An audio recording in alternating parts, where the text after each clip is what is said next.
సాదావల్లపల్లి నివాసిని. Mass అభివృద్ధి సంఘం తరఫున మేము నివసించేటువంటి ఊర్లో కొంత బయటపైన ఉద్యోగపరంగాను కొంత ఆర్థికంగా అభివృద్ధి అయినటువంటి వ్యక్తుల ద్వారా కొన్ని నిధులను సేకరించి ఫస్ట్ మేము అనుకున్నది ఏమంటే మా ఊరిని ఒక డెవలప్మెంట్ చేయాలనేది. ఒక రైతు పరంగానైతేనేమి సమిష్టి కృషిగా అందరూ రైతులంతా సమిష్టిగా వర్క్ చేయడం కోసము మేము ఒక 4 ఏళ్ళప్పుడు పునాది వేసుకోవడం జరిగింది.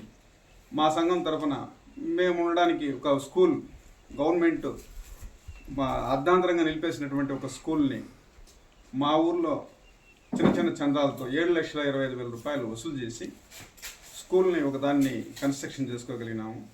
ఈ గవర్నమెంట్లో ఇక్కడ వర్క్ చేసేటువంటి వ్యక్తులకు, మా పల్లెలు వర్క్ చేసేటువంటి యూత్కి మేము బ్యాక్ అండ్ సపోర్ట్ ఉండి మా ఊరిని రకరకాల రోడ్లు విషయంలోనైతేనేమి, ఈ కన్స్ట్రక్షన్ విషయంలోనైతేనేమి వాళ్ళ ప్రోత్సహించి కొన్ని వర్క్లు అయితే రాబట్టుకోగలిగాం. అది ఎప్పుడు సాధ్యమైందంటే, దీనంతా ఈ స్టోరీ ఎందుకు చెప్తున్నానంటే, ఎవరైతే అందరూ నాలెడ్జ్ పర్సన్స్ అయితే ఉండరు, కొంతమంది నాలెడ్జ్ పర్సన్స్ ఉంటారు. వాళ్ళ సలహాలు సూచనలు తీసుకొని మనం కొంత ముందుకు అడుగులేసినప్పుడు ఏ కార్యక్రమం అయినా జయప్రదం అవుతుంది. ఇప్పుడు అన్నగారు చెప్పినట్లు ఇక్కడ దేవరకొండ నుంచి ఎత్తుకొని ఇట్లా పించా వరకు మన కొండల మీద పడేటువంటి వాటరే మనకు జీవనాధారం. అది తప్పించి మనకి ఎట్లాంటి జీవనాధారము లేదు. ఇంకొక విషయం ఏమంటే, ప్రపంచంలో ఎక్కడా లేనటువంటి బంగారుతో సమానమైనటువంటి వృక్ష సంపద మన కొండ ప్రాంతాల్లోనే ఉంది. ఆ వృక్ష సంపదను మన చేజేతులారా మనం కాపాడుకోలేకపోయినాము. దానికి 1,00,000 కారణాలు ఉండొచ్చు. కానీ ఇప్పుడైనా ఇప్పుడు తీసుకున్నటువంటి మనం తీసుకునేటువంటి నిర్ణయాలతో ప్రతిదాన్ని మనం సమిష్టిగా మనం కానీ ఎదుర్కోగలిగితే మనకు మంచి ఇదే ఉంటుంది. దేవరకొండ నుంచి ఇక్కడి నుంచి పోవాల్సినటువంటి నీళ్ళు ఏం లేవు. అక్కడ ఉన్నటువంటి నీళ్లను ఆచరణలోని గ్రావిటీ పెంచి అట్లా సప్లై చేసి మేదరపల్లి అట్ల వరకు పోతుంది. ఇక్కడ చింతకుంట పంచాయతీలో ముసలపనాయన చెరువు ఉంది. దాన్ని వాటర్ ట్యాంక్ పెడితే ఈ చెరువులన్నింటినీ నింపుకుంటూ పోవచ్చు. అదేవిధంగా పులిగోనపల్లి దగ్గర వలసపల్లి వంక ఉంది. అక్కడ ఒక చిన్న ఎంత ఒక 40 లక్షల ప్రాజెక్టు, ఒక చెక్ డ్యామ్ కడితే పులిగోనపల్లి కాడ మడి చెరువు, ఓఎస్ గొల్లపల్లి అటు ఉస్తికాయల పెంట వరకు దాన్ని మనం సస్యశామంది. జస్ట్ ఒక 50 మీటర్లు చెక్ డ్యామ్ లాగా కడితే చాలు, ఉంటే చాలు. కానీ అక్కడ పోయేటువంటి వాటర్ ఎంత పోతుందంటే ఒక 2-3 టీఎంసీలు పోతూ ఉంటుంది, ఇంకా ఎక్కువ పోతూ ఉంటుంది. జస్ట్ కొంత దూరమే. అంటే ఆ కొంత దూరం కట్టినట్టు కలిగినట్టయితే ఆ పంచాయతీలు కంప్లీట్గా సస్యశ్యామలం అవుతాయి. ఇప్పుడు ఇక్కడుండే నీళ్ళు అట్లా డైవర్ట్ చేసేయాల్సిన పని లేదు. ఈ ఉన్న 5 చెరువులకి ఏ ఏరియాకి ఎట్లా సులభంగా ఉంటుందో చేసే పరిస్థితి ఉంటుంది. నెక్స్ట్ ఇంకోటి ఏమంటే, మనం స్ట్రెంత్ కావాలంటే ఇప్పుడు చింతకుంట పంచాయతీలోకి మనం వచ్చినాం. చింతకుంట పంచాయతీలో ఒక్కొక్క విలేజ్లో రైతులు అందరూ అభివృద్ధి వైపు నడిచే వాళ్ళ యాక్టివిటీస్ మీద వాళ్ళు ఉంటారు.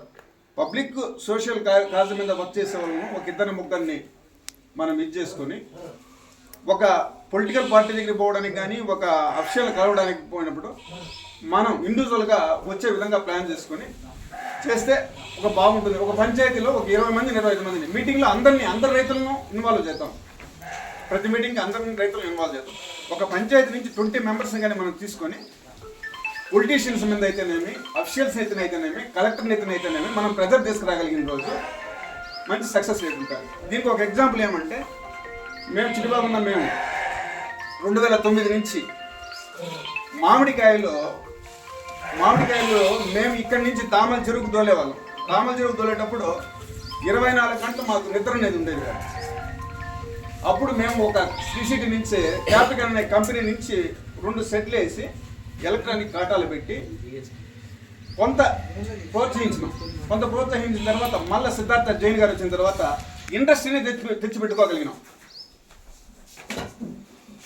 ఆ ఇండస్ట్రీ తెచ్చిపెట్టుకోవడానికి మిగతా పొలిటీషియన్స్ అయితే ఎవరు కారణాలు అయితే కాదు, ఓన్లీ రైతులే. ఈ రైతులకు కొంచెం తోడ్పాటు ఇచ్చింది అప్పుడు ఉన్నటువంటి హార్టికల్చర్ డిపార్ట్మెంట్. మన కలెక్టర్ గారు అడిగినప్పుడు ఏమడిగిన మీ ఏరియా కింద ఎంత ఎక్స్టెన్షన్ ఉంది, ఆథరైజ్డ్గా ఉందా లేదా అని. మనం ఆథరైజ్డ్గా లెక్కలు తీసుకుని ఇచ్చినప్పుడు ఎవరైనా ఒప్పుకోక తప్పదు. ఏ ఆఫీసర్ అయినా, ఏ కలెక్టర్ అయినా, ఏ పొలిటీషియన్ అయినా. ఏ పొలిటీషియన్ అయినా ఎప్పుడు అమ్ముతాడు? మన స్ట్రెంత్, ఫార్మర్స్ స్ట్రెంత్ అట్లీస్ట్ ఒక 100 మందితో మనం రిప్రజెంటేషన్ ఇవ్వగలిగిన రోజు ఏ పొలిటీషియన్ అయినా భయపడతాడు. ఆ 100 మంది ఒక ప్లేస్ నుంచి ఉండకూడదు.